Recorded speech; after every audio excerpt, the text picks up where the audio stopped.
7 a.m. on our Friday morning. The Spokane Symphony is celebrating 75 years. And this morning, we're taking a look back at its history. Big news for moviegoers. AMC Theaters in River Park Square is back in business. We are live in downtown Spokane telling you how it will work with restrictions. And a windy day for your Friday. Also some rain showers later on. You see those clouds over downtown. I'm telling you how you can plan for your weekend.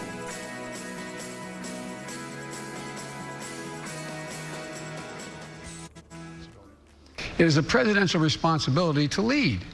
And he didn't do that. He didn't talk about what needed to be done because he kept worrying, in my view, about the stock market. Why aren't you asking Joe Biden questions about why doesn't he condemn Antifa? Why does he say it doesn't exist? Because you're here before me. No, so cute. Well, thanks so much for watching Up with KREM. President Trump and Democratic challenger Joe Biden hosted competing town halls. This took place in lieu of their second canceled debate. We'll have the highlights coming up in just a few minutes. Well, good morning, 7:01 on a Friday. Feels good to say that. My goodness, feels like it's been a long week, but we finally made it, friends. Yeah, finally made it to the end of the work week. Great to have you with us. I'm Jen York alongside Tim Pham and Dana Marie McNichol, all bringing you your news and headlines here on our Friday morning. And Dana Marie, I know it's going to be a bit windy as we head outside this morning. That's right. There is a wind advisory in place. We saw a windstorm on Tuesday. There was more watches and warnings. An advisory isn't as strong, but still 20 to 30 mile per hour winds with 50 mile per hour gusts can create some damage, so look out for that. Maybe some low-lying tree branches might be falling, also some down power lines. For your area temperatures, 46 degrees right now in Spokane, 44 in Deer Park, 45 in Sandpoint, and 48 in Coeur d'Alene. Yesterday, it was 32 degrees at 7 a.m., so it is just a little bit warmer. I'm kind of like in the 40s rather than 30s right now. Friday for your afternoon, you are going to see some showers. I'll move it back just a little bit so you can see at 3 p.m., even a little bit earlier when those showers start for your afternoon. I'm thinking about Green Bluff this afternoon, so maybe some precipitation around 3 in the afternoon. For your wind gusts here, you can see that they're going to be most strong in the afternoon around, I would say, 3 and 4 p.m. So 41 mile per hour at 2 and 4. For your hour by hour forecast, I'll just leave this here for you. Your high today is going to be 64 degrees. That's at 5 p.m. And some chance of showers. Also the sustained winds, 17 miles per hour. Jen? All right, Dana Marie, thank you so much. Yeah, that fall-like weather, certainly feeling it today. 7:03 now. Well, this morning, President Trump and Joe Biden are waking up after hosting competing town halls. Now, this was in place of a second canceled debate that followed the president's COVID-19 diagnosis. Not only were they on competing networks, they were also at the same time making viewers which one to watch. Now, today's show co-host Savannah Guthrie moderated President Trump's town hall on NBC. George Stephanopoulos moderated Biden's town hall on ABC. Biden criticized the president's handling of coronavirus, namely his comments about wearing masks. And when a president doesn't wear a mask or makes fun of folks like me when I was wearing a mask for a long time, then, people say, well, it mustn't be that important. Over on NBC, the president insisted the pandemic was coming to an end, saying it's, quote, rounding the corner. He was also questioned again about denouncing white supremacy. Are you listening? I denounce white supremacy. What's your next question? Well, the president was questioned about his Twitter activity, specifically his retweet of a fringe conspiracy theory. It suggested Biden orchestrated the killing of SEAL Team 6 to cover up the fake death of Osama bin Laden. I'll put it out there. People can decide for themselves. I don't take a position. You're not like someone's crazy uncle who can just retweet whatever. The president said he couldn't remember if he was tested for the coronavirus the day of the last debate, just 2 days before he tested positive. The presidential candidates will face off for their final debate next Thursday. Voters approved Initiative I-976 to cap car tabs at $30 last November, but the Washington State Supreme Court now says the initiative is unconstitutional. The justices said the measure violated the state's constitution's requirement that initiatives be limited to a single subject. They said its description on the ballot was misleading. I-976 activist Tim Eyman had been trying to reduce car tab fees since the 1990s. He was disappointed by the decision.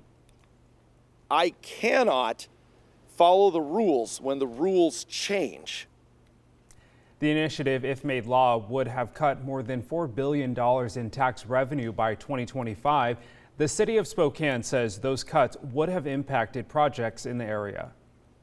Yeah, for City of Spokane projects, it's mostly the maintenance projects. For larger regional projects that rely on the state money, that North Spokane corridor is the big project that was potentially going to suffer a hit to it in terms of funding should that initiative have been upheld. Spokane County will now have $6.8 million in the 2021 budget for transportation and road service projects. Coming up at 7:30, we'll have more on this story, including Washington State Governor Jay Inslee's response. 7:06 now, and time for your morning rush. More news in less time, so let's get right to it. This morning, Spokane police are searching for a missing 62-year-old woman. Officers say Noreen Roth was last seen on October 6th at her home in North Spokane. She has long red hair and blue eyes. She is 5 feet 5 inches tall and weighs between 150 and 165 pounds. Family and law enforcement say they're concerned because they're not sure if she has her medication. Roth may be carrying a white purse. Spokane police are asking you to call Crime Check if you see or know where she is. That number there is at the bottom of your screen. Idaho will remain in stage 4 for another 2 weeks. That is the word from Governor Brad Little. The governor emphasized people should be responsible and wear a mask. However, he did not enact a statewide mask ordinance. Our personal actions are for the most part free of cost and of a minor sacrifice relative to the reward of keeping a loved one from getting sick, saving a life, keeping our schools open, and protecting our economic prosperity. Now, under stage 4, the state does not order any business closures or travel restrictions, but it does include social distancing and sanitation guidelines. Meanwhile, 2 employees at the Pullman Regional Hospital tested positive for COVID-19. Hospital officials say both employees are now quarantining and following CDC guidelines. The staff members will be tested again in 3 days.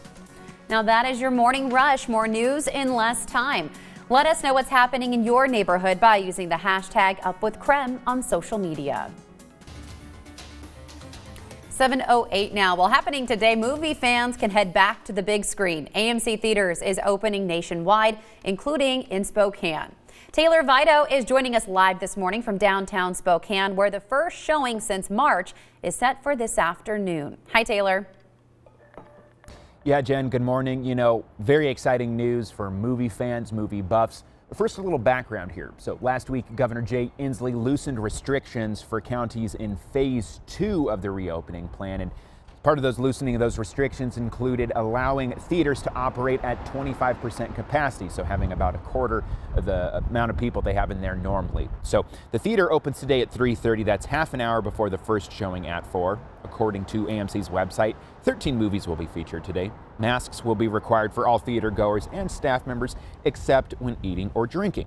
Groups will be seated together and socially distanced from other guests. Now, even with these safety measures in place, local health leaders have expressed concerns this week over rising case numbers in Spokane County. So local health officer Dr. Bob Lutz even mentioned bringing back restrictions. Please, as a community, collectively help us move forward. Without that collective effort, it's going to be very difficult for us to go anywhere but stay put or backward. At this point, AMC cannot afford to be shut down again. Earlier this week, the CEO said the company could run out of money by the end of the year.